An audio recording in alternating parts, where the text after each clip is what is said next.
Hey you guys, it's Peter, and welcome to my channel, Peterisms, where I tell stories of my life and just little things that I have learned as I have grown into the person that I am today.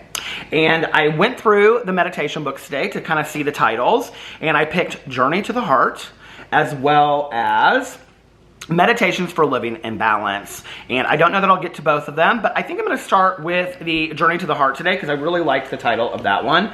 The title for Daily Meditations for Living in Balance is Talking, which I think we all know that I'm good at. So if I had to put my assets and strengths, number one would be talking. Okay, so number two, napping. Number three, binge watching television shows. Okay, so let's get into today's meditation.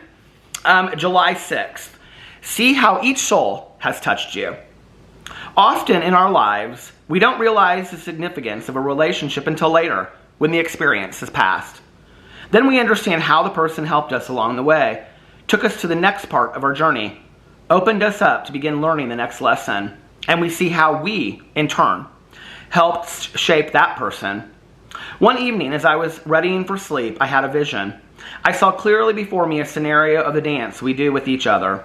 I saw in my heart, understood deeply, the tangible, shaping impact each soul had on my life. Each moment, each interaction with another person had been important. The quiet interactions, the ones I barely noticed, and the more significant relationships.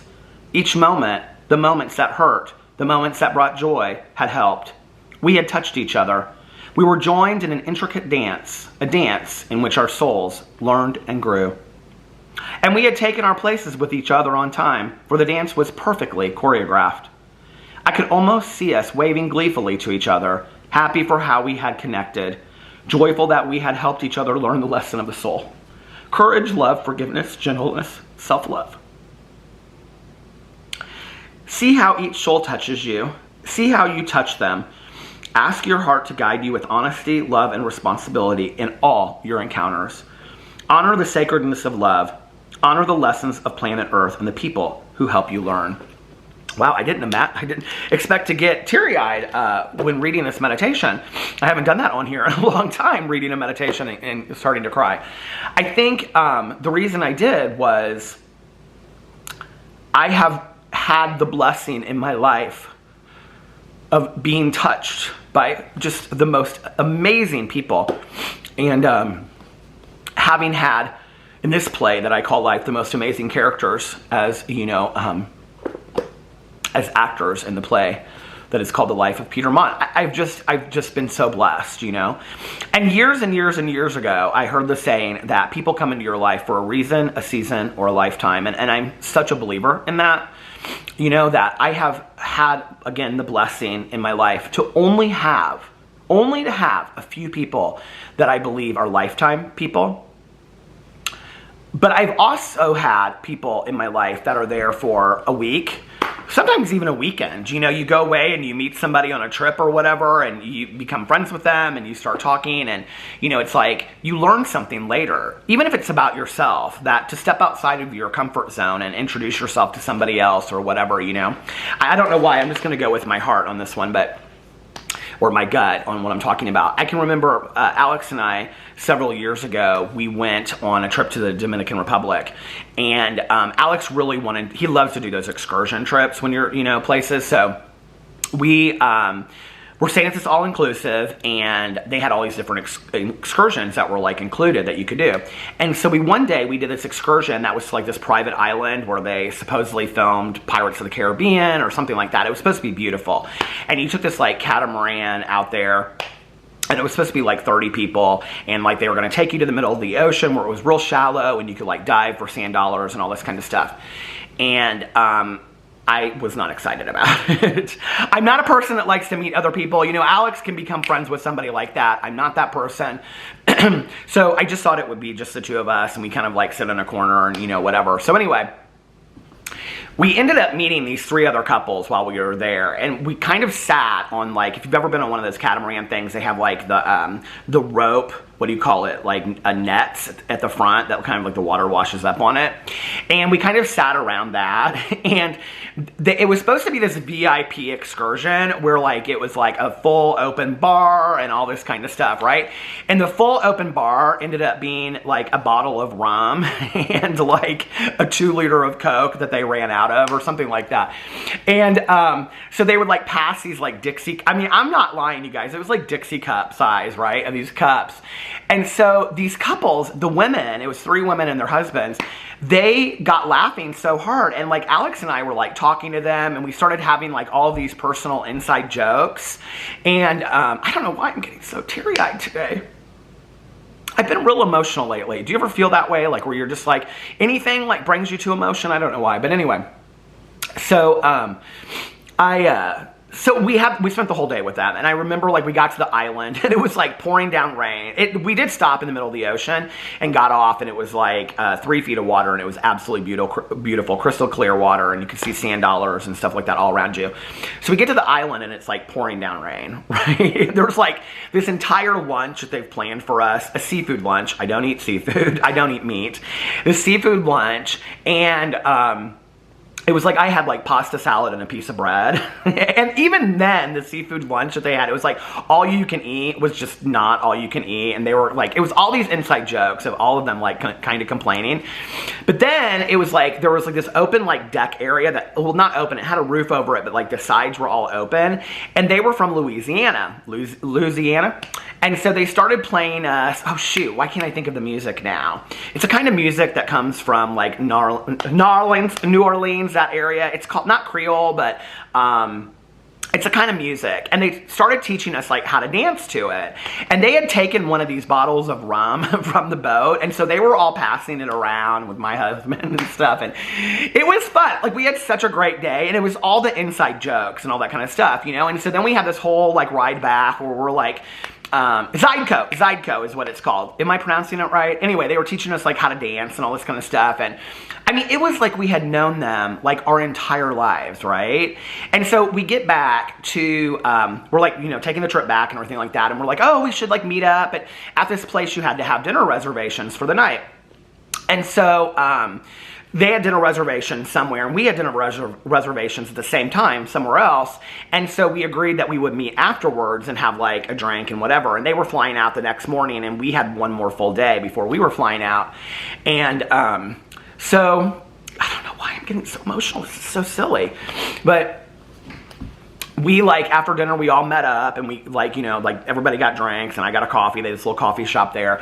And then we went into this like dance club that they had, and we all danced to like I Will Survive by Gloria Gaynor. And we had such a great night, you know? And I remember Alex and I woke up the next day, and like they were leaving real early, like 8 o'clock in the morning. And like I woke up, and I literally like had gone from this like great moment to like, I just had a sinking feeling in my stomach. I was like, they're gone. And I can remember saying to him, I was like, God, it's so weird. Like I wish we had met them earlier in the week, you know?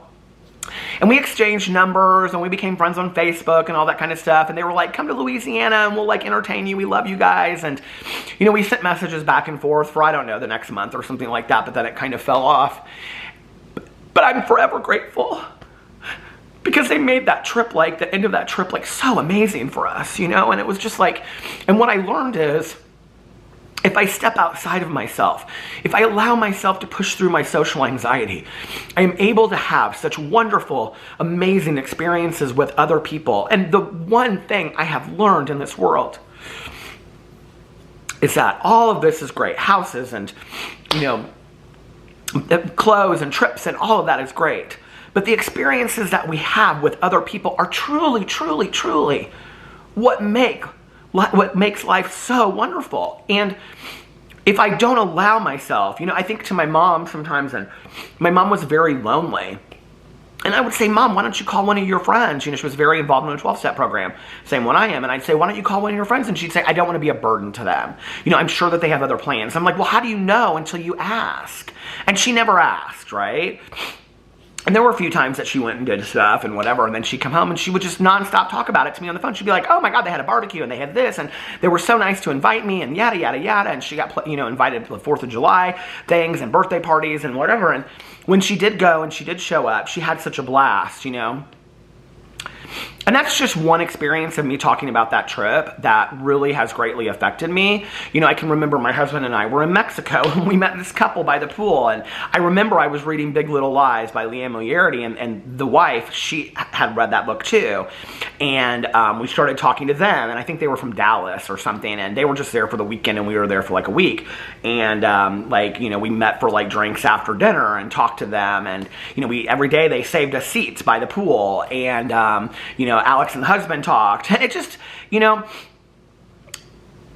I think the people in my life that I have met, whether it's on a trip for a short period of time, or the Tanya Jeans that have been in my life for 25 years, you know, and I had so many wonderful people in my life before that she doesn't even know because they're now gone from my life, you know, or my mom, or my aunt, or my uncle, or my husband, or my exes, you know. In going out of relationships, I try not to look back on the relationship and just say, oh, they were never in love with me or it was horrible. I try to focus on the good times and say, it just didn't work. We weren't right for each other at the end, but I'm going to take with me some really great memories and remember that. And I think like what I'm really crying about today in this video is that I feel so overcome with joy. I know it doesn't seem like that, but I just feel so deeply about the people that have been in my lives, you know? And one of my friends last night, she just like, yesterday, she was like, hey, do you want to go to our home group meeting? And she was like, I'm going to, you know, pick up Tanya and I'll come and get you. And this is a different friend than usually takes me. And I was like, yeah, sure. And she came in, you know, like, well, Alex dropped me off at Tanya's and then she came and picked us up from there and stuff like that. And we went and we got a fountain pop afterwards and we were laughing and singing to country music, you know, Wagon Wheel by Darius Rucker in the car, and we were singing at the top of our lungs. And those are the moments that matter the most. Those are the moments that matter the most. Those are the moments that when I look back on my life, those are the moments that I think about, you know. So I think this meditation is so true. I'm not going to read the other one today because this has kind of gone long, but I think the meditation is so true, you know. And it's about acknowledging and looking at the souls that have affected our lives and those that we've affected as well by interacting with them, you know. If I could give one suggestion, what I would say from one person with complete severe social anxiety to anybody else out there that has a fear of going up to somebody, to maybe possibly be a new friend or a lunch partner at lunch or work or on a trip, you might be missing out on a really great experience. You know, and it's working through that fear to get to the other side of the blessing that may come. So anyway, let me know what you think in the comment section below. I love you guys so much, and I'll see you tomorrow. Bye.